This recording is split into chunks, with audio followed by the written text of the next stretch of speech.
Good evening and welcome to Amir Shakur Speaks, the Urban Report, with your host Amir King 7 Shakur, Amir A.H. Shakur, Amir Shakur, that's me. And tonight we're talking about a pretty controversial topic. We're here to just bring you the best of information.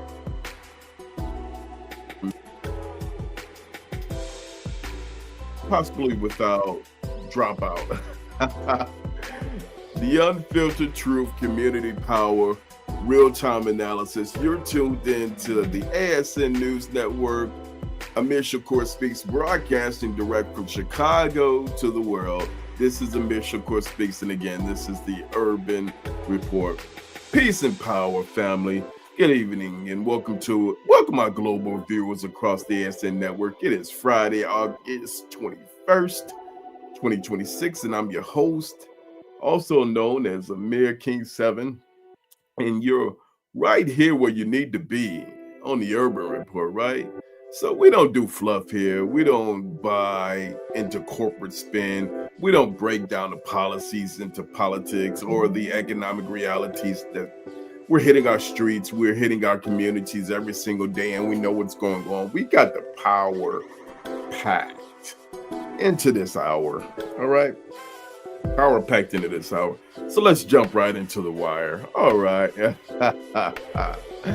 So, get it, Power Wire. Anyway, welcome back. So, yeah, at this point, Freedom Summer of is as activists, let's backtrack. Today we're pulling back the curtains and we're talking about one of the most infamous statements in federal law enforcement history, right?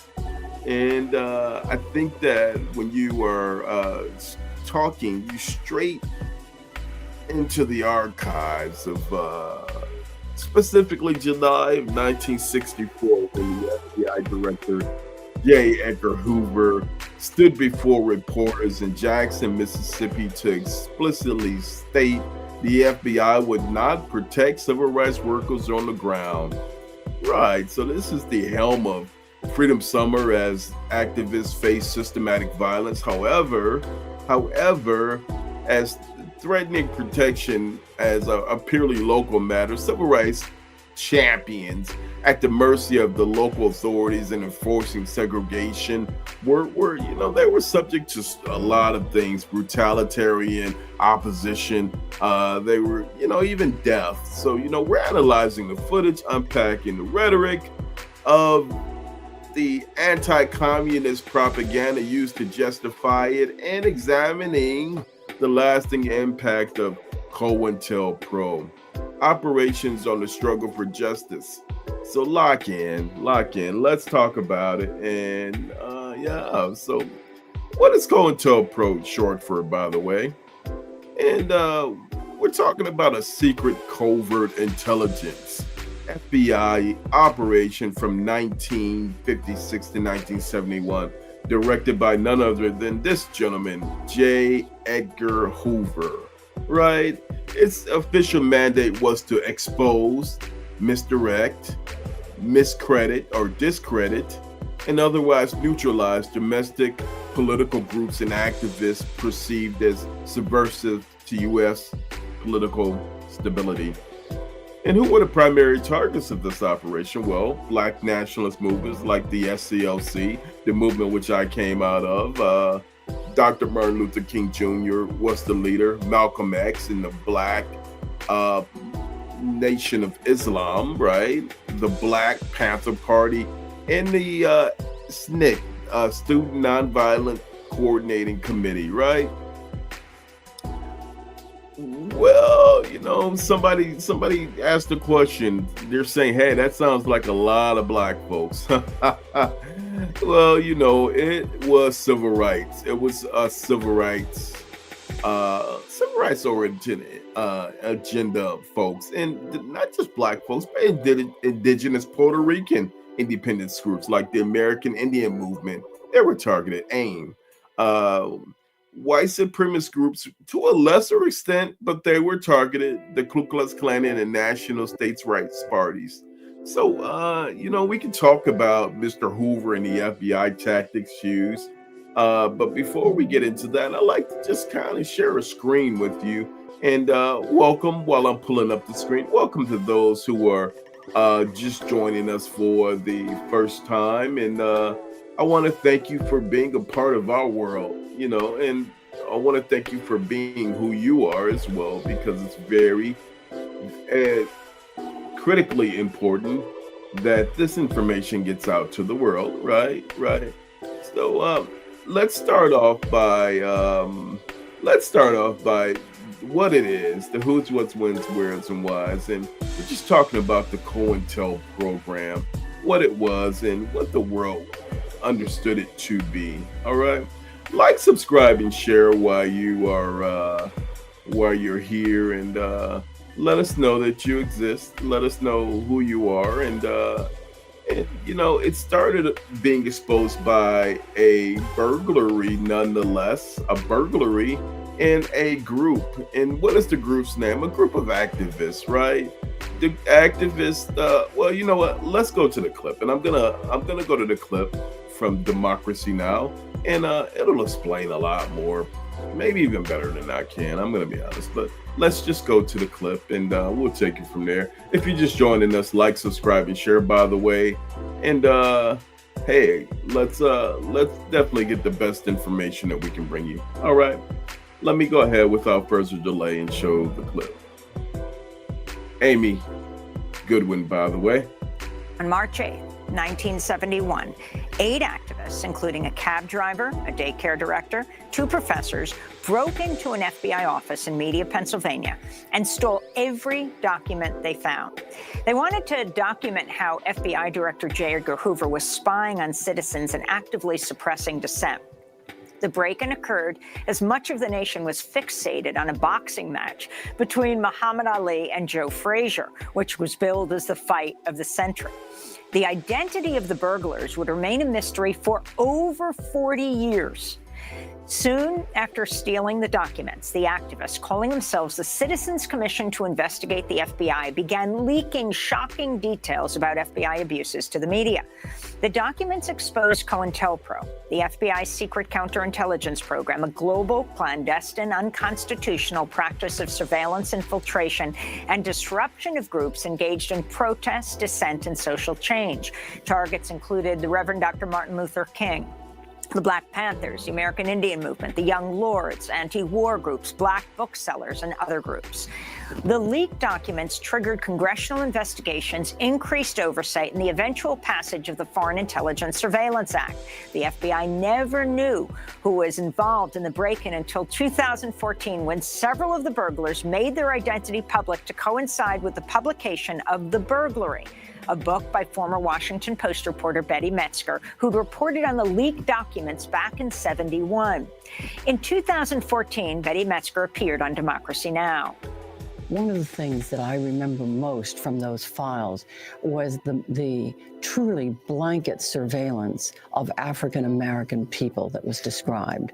It was in Philadelphia, but it also prescribed national programs. It was quite stunning. First, it described the surveillance. It took place in every place where people would gather: churches, classrooms, stores down the street, just everything. But it also specifically prescribed that every FBI agent was supposed to have an informer, just for the purpose of coming back every 2 weeks and talking to them about what they had observed about Black Americans. And in Washington, D.C. at the time, that was 6 informers for every FBI agent informing on Black Americans.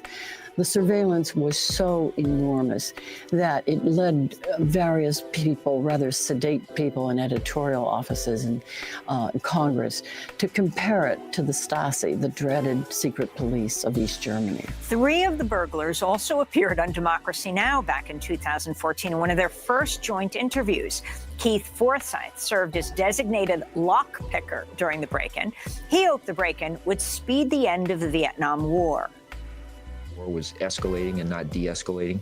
And I think what really pushed me over the edge was shortly after the invasion of Cambodia, there were 4 students killed at Kent State and 2 more killed at Jackson State. And I'm sorry, I think I'd have this down after all these years. And that really pushed me over the edge, that it was time to do more than just protest and just march with a sign. John Raines was another one of the burglars. At the time of the break-in, he was a professor of religion at Temple University. The problem was,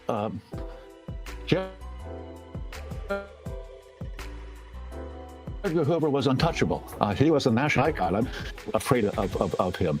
The people that we had elected to oversee J. Edgar Hoover's FBI were either enamored of him or terrified of him. Nobody was holding him accountable. And that meant that somebody had to get objective evidence of what his FBI was doing. And that led us to the idea that Bill Avedon suggested to us. Let's break into an FBI office, get their files, and get what they're doing in their own handwriting. That was John. Right. So let's stop right there. Let's pause right there. And let's talk again about what the FBI was doing and the tactics and what caused this group of unsung heroes to break into the FBI office the night of the Muhammad Ali, George Frazier fight. Let's talk a little bit more about that. So the COINTELPRO operation and the tactics that were used were heavy-handed tactics like psychological warfare, legal harassment, covert infiltration into structures, and I mean we're talking years worth of work. And so this graphic, their targets were, as the clip said, folks like Dr. Martin Luther King Jr., the women's liberation leaders, the American Indian movement, and the Panther Party. And the undercover agents planted inside these groups incited internal conflict. Not only were they just quiet, but they provoked illegal actions to justify arrest, like blackjacking and what is that? Blackjacking and disinformation. Agents forged letters, distributed anonymous tips to create suspicion that genuine activists would not do.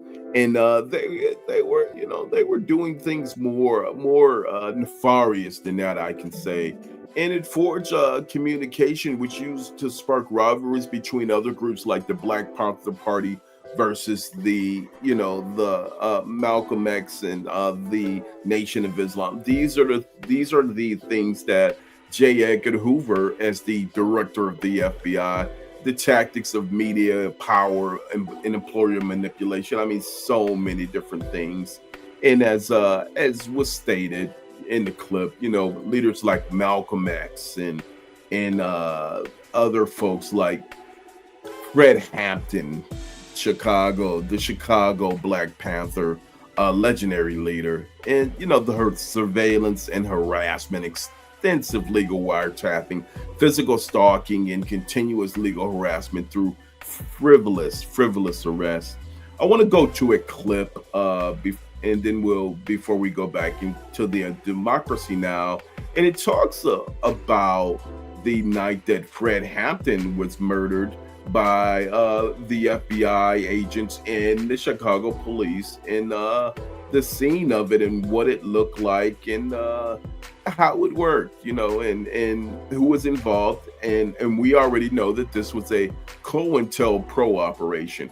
So here we go. And by the way, before we play the clip, as normal, if you like, subscribe, and share, come into the broadcast channel on YouTube or on Facebook. That's the Amir Shakur Speaks broadcast channel. And then share your information. Your voice matters. Stand up and speak out. If you want to come and give yourself a voice, if you want to be a voice, there is a link. If you want to join the conversation about COINTELPRO, what it was, and how you feel about what it was then. And there is a elephant in the room, a long-standing question, but let's go ahead and get to the clip, and we'll talk more after the fact. All right, thank you.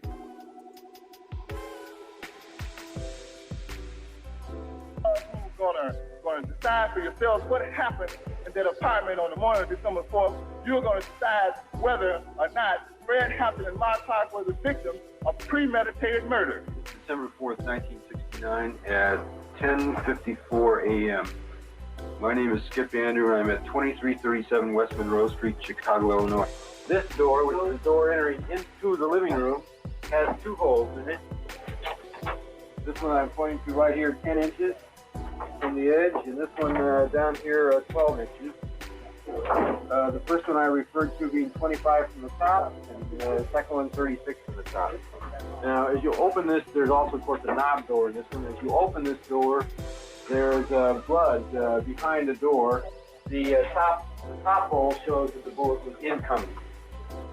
It fired through the door and hit the brother through the door. The brother fell here. Most of the blood is dried up, but you can see a little bit of it there and a little bit of it on the floor. The brother was shot 4 or 5 times, so after they came through the door, they shot him again to make sure he was dead. Mr. Montgomery, Dr. Constantino testified today that Mark Clark could not have struggled after receiving that shot through the heart. Now, in your mind, does this contradict the testimony of Officer Davis, who described a struggle?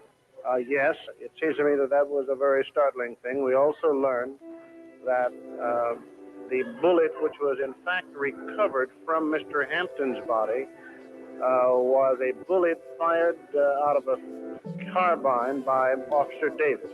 So that indicates also that Officer Davis may well have walked into that back bedroom, contrary to his testimony, and fired a shot into the body of Fred Hampton at one point in time or other. Hanrahan, can you tell me why your officers did not try to use tear gas? Isn't this the usual procedure to flush someone out of a building?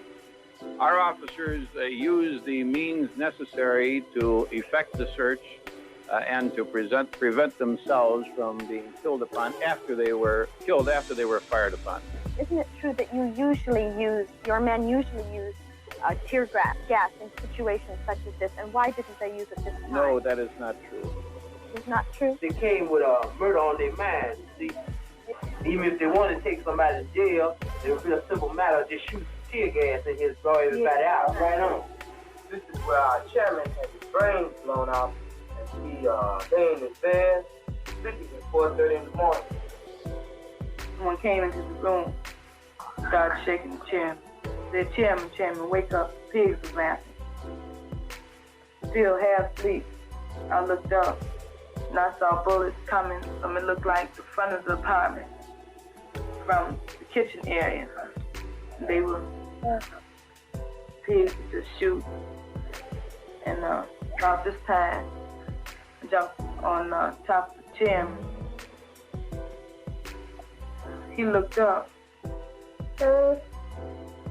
Looked like all the pigs converged at the entranceway to the bedroom area, back bedroom area. The mattress was just going. You could feel the bullets going into it. I just dead, everybody in there. When he looked up, he didn't say a word. He didn't move, except for moving his head up. He laid his head back down to the side like that. He never said a word. He never got up out the bed. The person who was in the room, they kept hollering out, stop shooting. We have a pregnant woman or a pregnant sister in here. At that time, I was 8.5 to 9 months pregnant. My baby was to be delivered in 2 weeks. Pigs kept on shooting. So I kept on hollering out. Finally, they stopped. They pushed me and the other brother by the kitchen door and told us to face the wall. Heard the pig say, he's barely alive, he'll barely make it. I assume they were talking about Chairman Fred. So then they started shooting the pigs, they started shooting again. I heard the sister scream. They stopped shooting. The pig said, he's good and dead now. Pigs running around and laugh, and they was really happy, talking about Chairman Fred is dead. I never saw Chairman Fred again. Inflammatory statements and false charges against our office have been made by spokesmen for the Black Panther Party and others, despite the fact that the speakers had no reliable knowledge about the occurrence. So the best account that I can give is the room that I was in and the actions of things surrounding me personally, First thing I remember,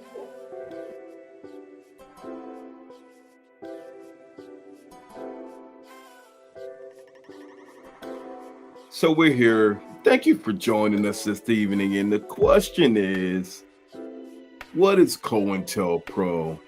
We're doing our best to illustrate the long-term program that former FBI Director J. Edgar Hoover explicitly put together from the standpoint of the assassination, the dissemination of Black leaders to stop leaders from arising amongst the community, the Black and urban community, And the Federal Bureau of Investigation enacted this program from 1956 to 1971.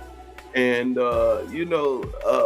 again, the official mandate was to expose, to disrupt, to misdirect, to discredit, to otherwise neutralize, to murder domestic political groups who the United States felt stood outside of their public interest or their political stability. I want to go ahead and go to a video from J. Edgar Hoover. And J. Edgar Hoover, and this was the beginning of the mandate, or closer to the beginning, where he specifically stated, listen, we're not here to support civil rights. We're not here to support a civil rights agenda. And he made it very clear that that's exactly what he was not going to do. He wasn't going to support civil rights of anything that resembled civil rights. And henceforth, from that day on, folks like Dr. Martin Luther King, Malcolm X, a lot of the Black Panthers, their days were numbered. Let's go ahead and go to the video. And if you're just following us, please like, subscribe, and share to the program. And stand up and speak out. Your voice matters. You're welcome if you have an opinion about tonight's show, you're welcome to come on in and join. And we're going to go ahead and get to the clip.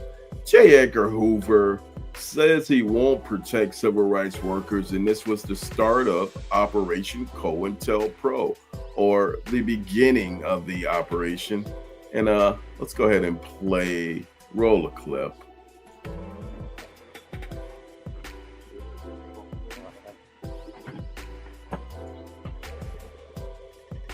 I've seen some fantastic feet on.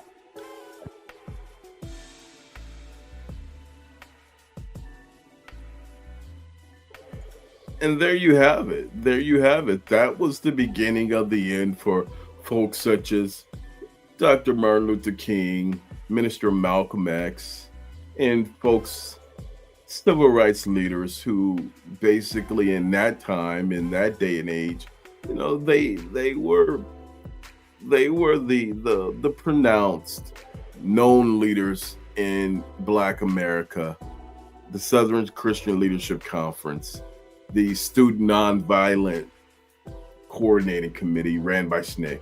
I want to go ahead and share a screen from how the assassination of Dr. Malcolm X played out. And again, if you're just joining us for the first time, this is the conversation tonight is about Operation COINTELPRO and its move to eliminate Black leadership and stop Black leaders from arising up in that point in time, and anything that the United States government felt like it was against from a political standpoint. The leadership were dismantled and whatever by any means necessary, if we can use that terminology, which I hate to use that terminology, but I mean it is true. Let's go ahead and go to the clip. And again, if you want to join us, or if you're joining us for the first time, like, subscribe, and share to the Amir Shakur Speaks broadcast channel. And we will go ahead and play the clip.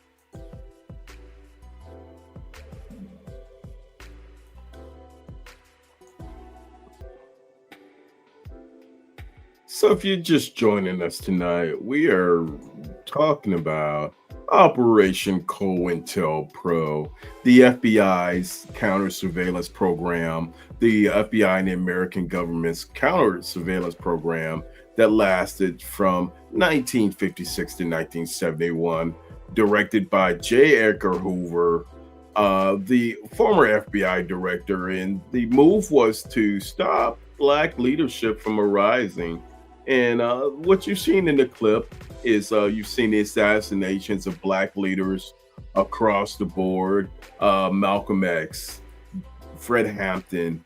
And, I want to talk a little bit more, but let's go to the clip. If you're just joining us for the first time, like, subscribe, and share. And our goal here is just to highlight who's, what's, when's, where's, and how. So if we don't let people know about history, then they tend to forget, right? So I want to go back to the last year of Malcolm's life, or the last few days of Malcolm's life.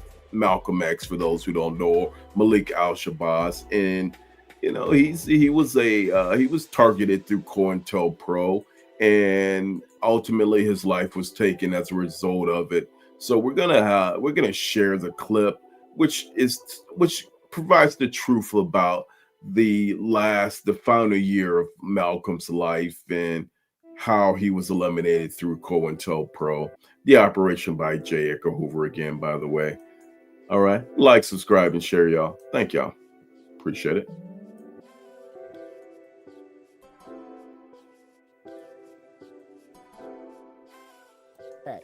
The tension is thick, and in the middle of all that, there are police everywhere. Not 2 cops, not a patrol car outside, dozens. Then it happens. 3 gunmen rush the moment, a distraction, a blast.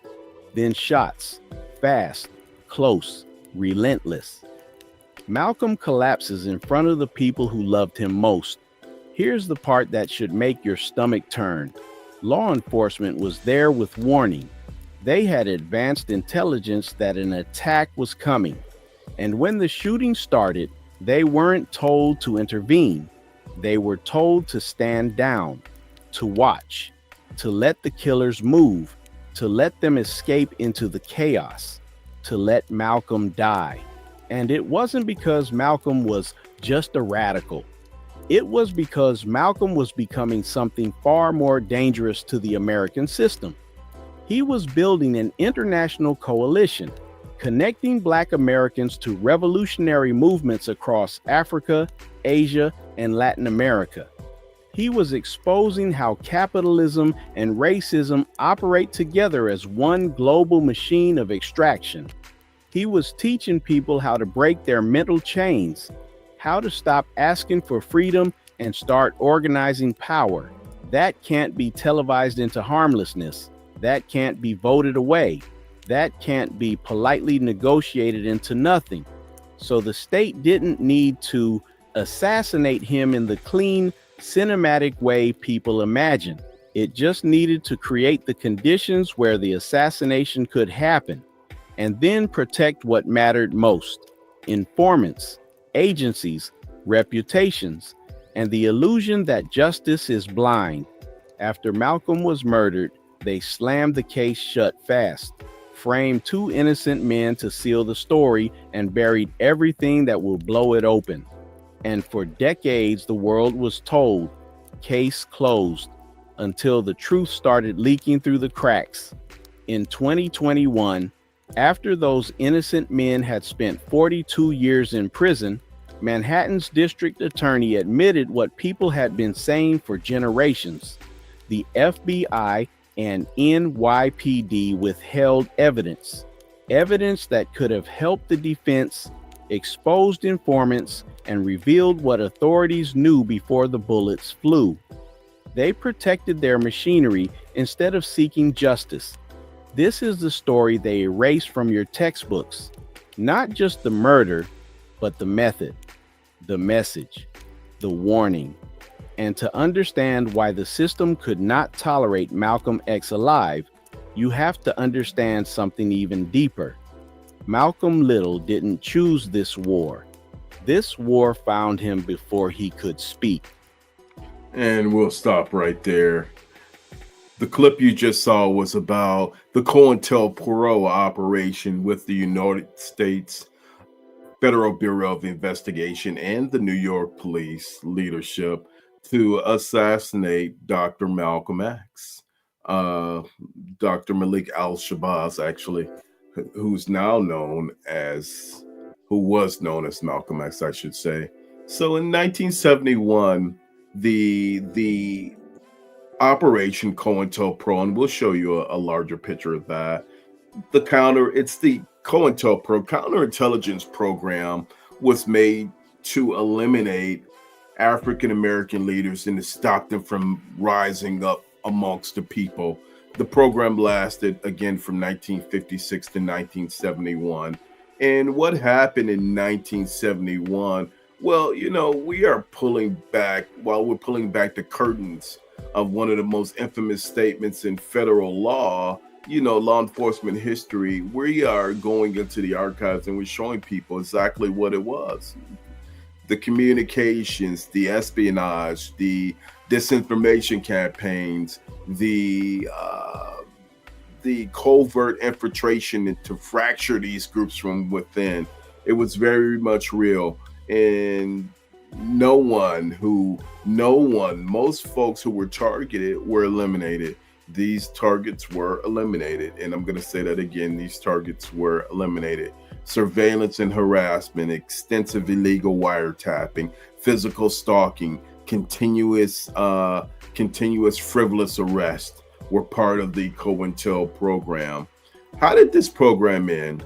Well, in 1971 of March, a group called the Citizens Commission to Investigate the FBI broke into an FBI field office in Media, Pennsylvania, and stole classified documents, then leaked them into journalists who they knew would get the word out. And I want to share a little bit about that particular piece, and then we'll go to the scene. So let's go back to Democracy Now! And it, you know, talks a little bit more about how COINTELPRO was exposed, and then the Citizens Commission to Investigate the FBI, and some of the brave men and women who were part of that operation. All right.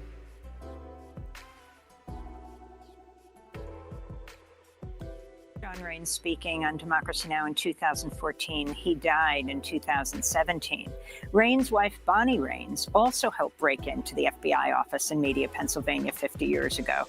At the time of the break-in, John and Bonnie had 3 young children. She's joining us now from her home in Philadelphia. We are also joined by Paul Coates, the founder and director of Black Classic Press and BCP Digital Printing. He's a former member and defense captain of the Black Panther Party in Baltimore.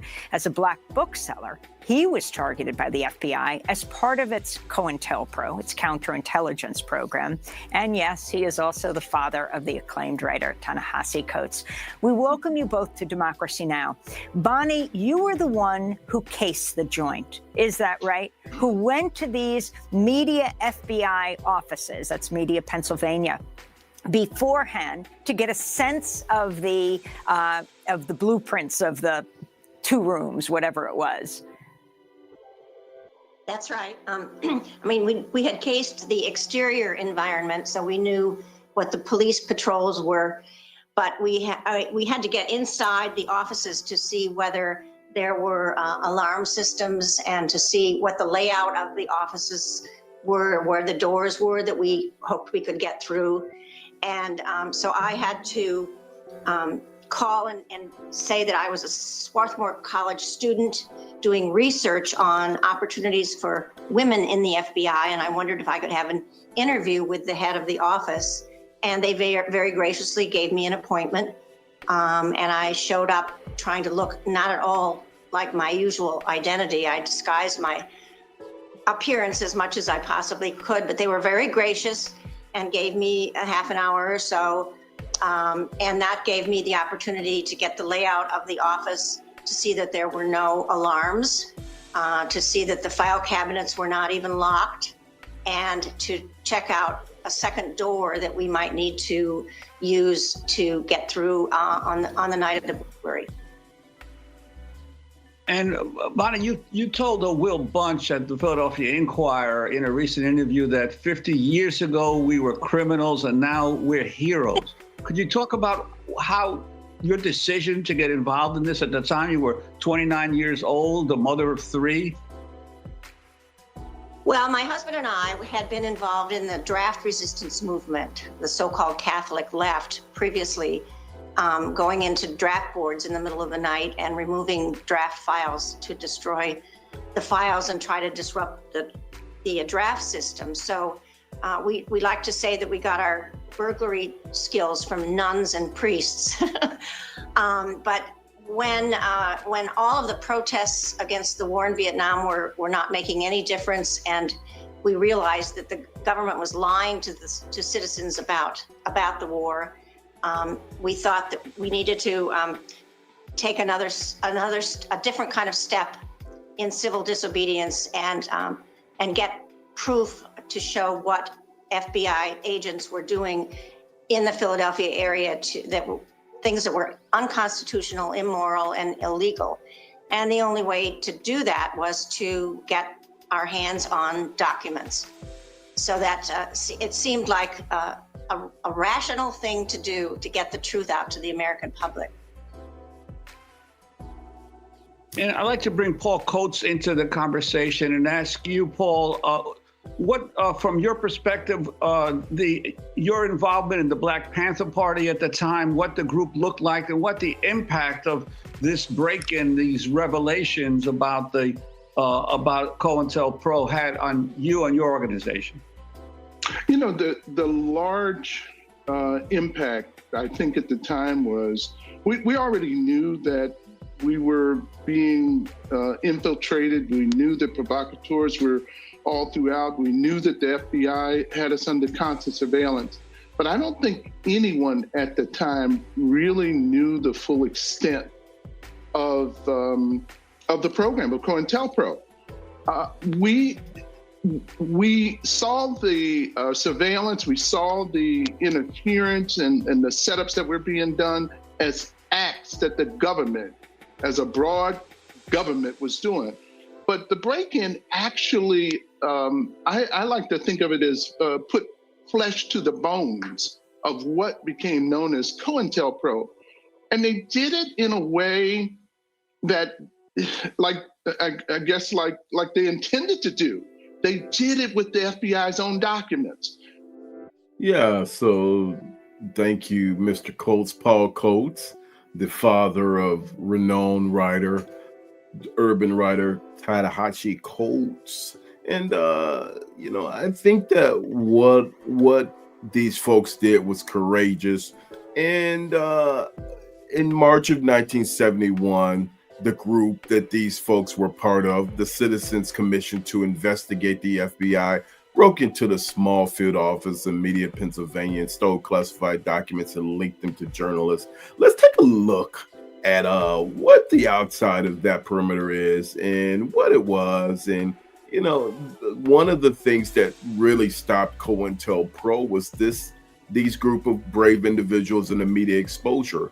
I want to show a brief clips about the office that was broken into and what it looked like and the historicalness of the moment. If you're just joining us, like, subscribe, and share, and participate, and show us some love. Show us some love. Thank you.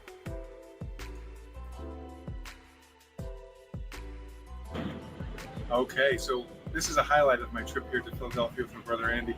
We're at One Veterans Square in Media, Pennsylvania. It's just outside Philadelphia, and right here, I was so delighted as we pulled out to see this signage with the Pennsylvania Historical Museum Commission in 2021. There's a book called The Burglary.